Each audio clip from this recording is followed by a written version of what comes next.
Welcome to our deep dive today. Hmm.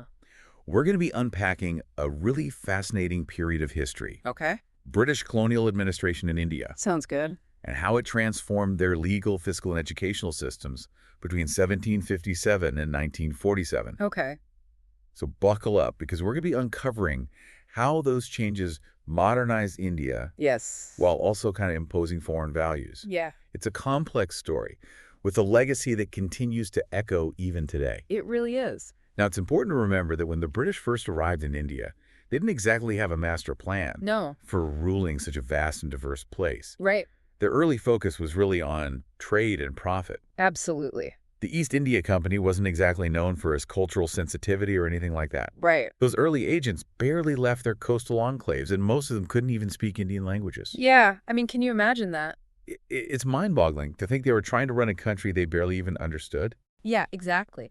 That lack of knowledge combined with the ever-present temptation for personal gain Right. made those early years of British rule Yeah. pretty chaotic. So how did this band of traders morph into a colonial power? Well, it was a gradual process marked by several key events. Okay. One pivotal figure was Warren Hastings, the first Governor General of Bengal. Okay. He really pushed for the East India Company to take a more active role in governance. So a shift from commerce to control. Precisely. And this shift was fueled in part by the regulating acts passed by the British Parliament. Okay.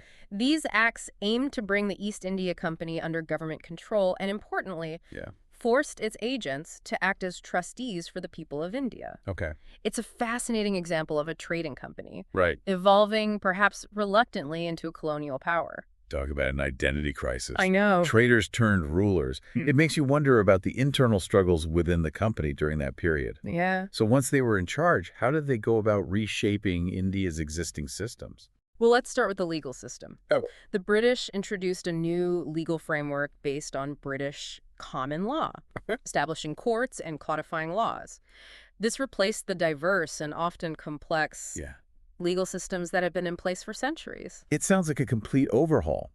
Did this new system bring more fairness, or did it just impose foreign values on the Indian people? That's a complex question, and historians continue to debate the impact of these legal reforms. Okay. On the one hand, the new legal system aimed to be more uniform and predictable. Yeah. But on the other hand, it was undeniably a tool of colonial control. Right.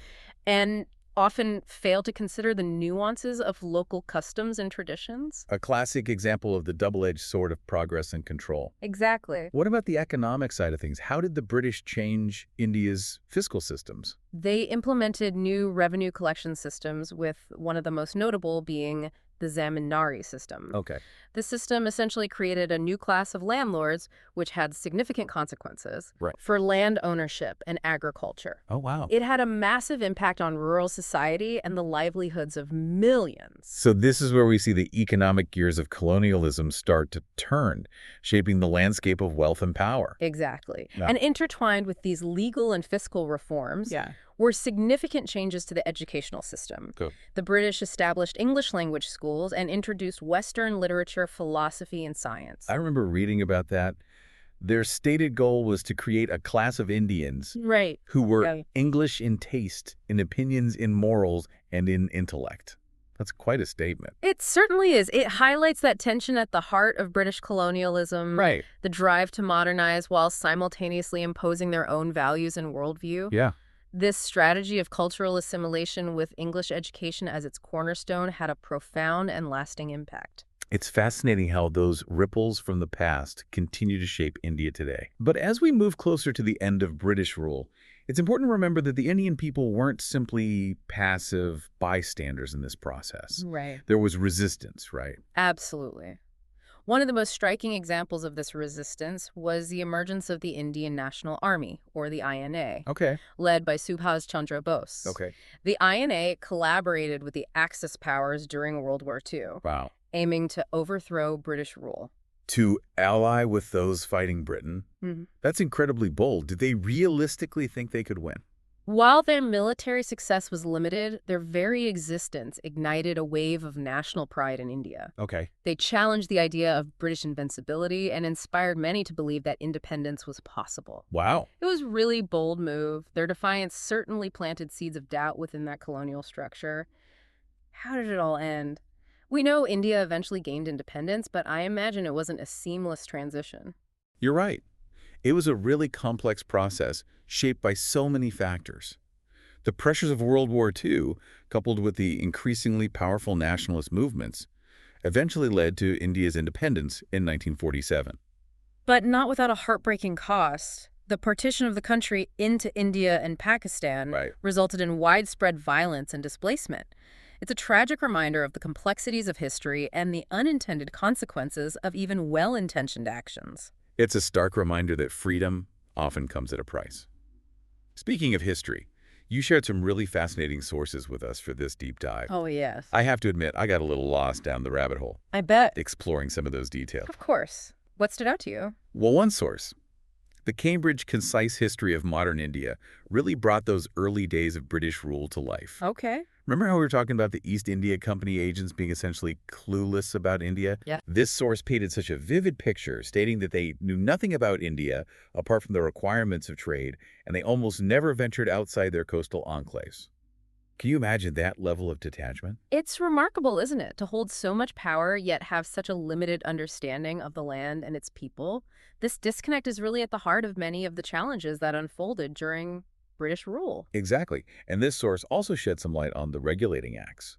We talk about those acts as a turning point, forcing the company to take on a more active role in governance. Yeah. Well, it turns out the driving force behind those acts was a desire to make the company's agents act as trustees for the people of India. Trustees. What a fascinating word choice. Yeah. It implies a sense of responsibility, a duty of care. Of course, the reality of British rule often fell short of this ideal, but the fact that this language was used is telling. Right. It reveals those shifting dynamics of power and a growing recognition that the company's actions have far-reaching consequences. Right? It makes you think about the different perspectives at play. The British government, the East India Company, the Indian people, Absolutely. each with their own interpretations of what trusteeship meant in practice. It wasn't a simple situation, that's for sure. Precisely. History is rarely a simple narrative. It's a tapestry woven from multiple threads, often conflicting and intertwined. Yeah. Another source that highlighted this complexity was the New Cambridge History of India. Oh, yes. That one was a goldmine of I information. know. It went into such detail about the legal and fiscal reforms we discussed earlier. Remember the Zamindari system? Mm. The one that created that new class of landlords? Yeah. Well, this source argued that it was a deliberate strategy by the British to reshape India's agricultural landscape and consolidate their control over land revenue. It's crucial to understand that these reforms weren't simply about modernizing India. They were also about strengthening the economic foundations of British rule. Yeah. The Zamindari system, for instance, created a class of loyal intermediaries who were dependent on the British for their position and wealth. A classic divide and rule strategy. Exactly. Yeah. By empowering a select group, the British aimed to create a buffer between themselves and the vast majority of the Indian population. This source also highlighted the impact of these reforms on traditional power structures. Right. It argued that the introduction of British law and the establishment of new courts undermined existing systems of justice and dispute resolution that had been rooted in local communities for generations.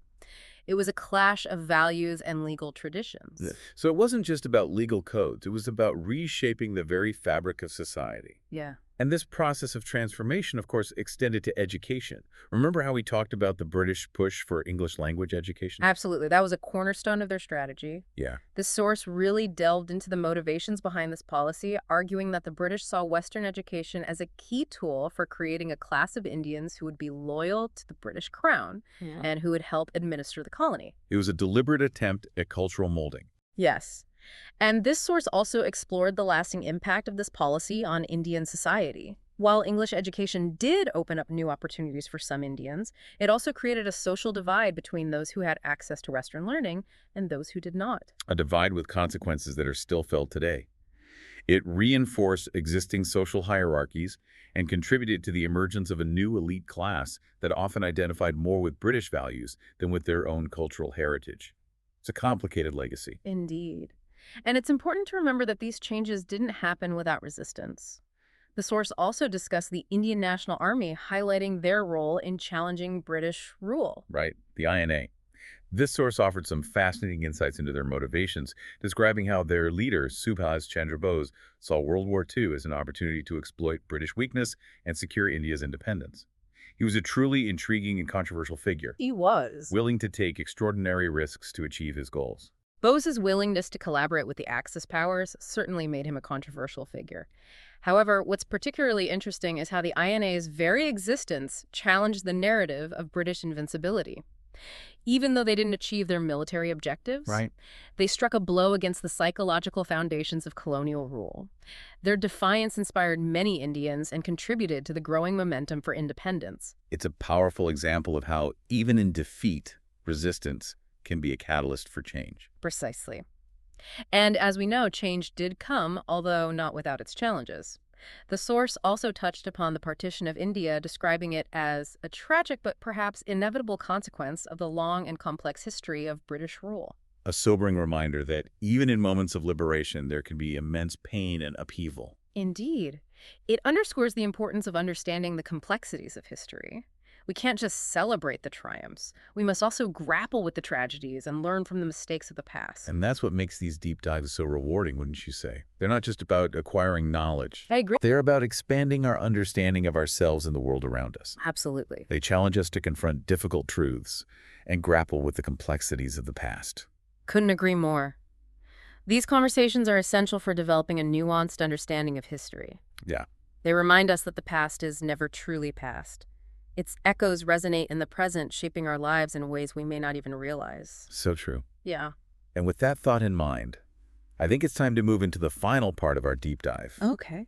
We've explored the intricacies of British colonial administration in India, Yes. from those early, almost accidental steps into empire to the eventual transition to independence. But the story doesn't end there, does it? Not at all. The legacy of British rule continues to shape India today, and unpacking that legacy is what we'll delve into next. Welcome back to our deep dive into British colonial administration in India. It's been fascinating to unpack these legal, fiscal, and educational reforms, wouldn't you say? Absolutely. I think we've covered a lot of ground, from those early, almost accidental steps into empire to the tumultuous transition to independence. Yeah. And as we've been tracing this journey through those sources, I keep coming back to this question of legacy. What is the lasting impact of British rule on India today? That's a question historians continue to debate. The legacy is complex and multifaceted. Right. On one hand, the British did introduce some positive changes. Okay. They laid the groundwork for a modern administrative system, introduced new technologies, Right. and helped to unify a vast and diverse country. From the sources you shared, it seems like those advancements came at a steep price. What are your thoughts? Indeed. You have to consider the exploitation of India's resources, the suppression of local cultures, the imposition of foreign values. These are all part of the legacy as well. Right. It's like those ripples we talked about earlier, spreading out from the point of impact and continuing to shape the landscape for generations. So looking at India today, where do you see those ripples? We'll take the Indian legal system, for example. It's still largely based on the framework established by the British, though it's been adapted over time to reflect India's own unique needs and values. And the education system too, right? Yeah. English remains a dominant language, a direct result of those colonial policies aimed at creating an anglicized elite. Precisely. And it's not just the language. The structure of the education system itself, with its emphasis on rote learning and exams, can also be traced back to the colonial era. It's fascinating and a bit unsettling to see how these systems have endured even as India has evolved into a vibrant democracy with its own distinct identity. What are your thoughts on that? It really speaks to the enduring power of institutions and how they can shape the trajectory of a nation long after the original architects are gone. It also raises questions about the challenges of decolonization. It makes you think, doesn't it? It's one thing to gain political independence. It's another to dismantle those deeply embedded systems and structures that were put in place during colonial rule.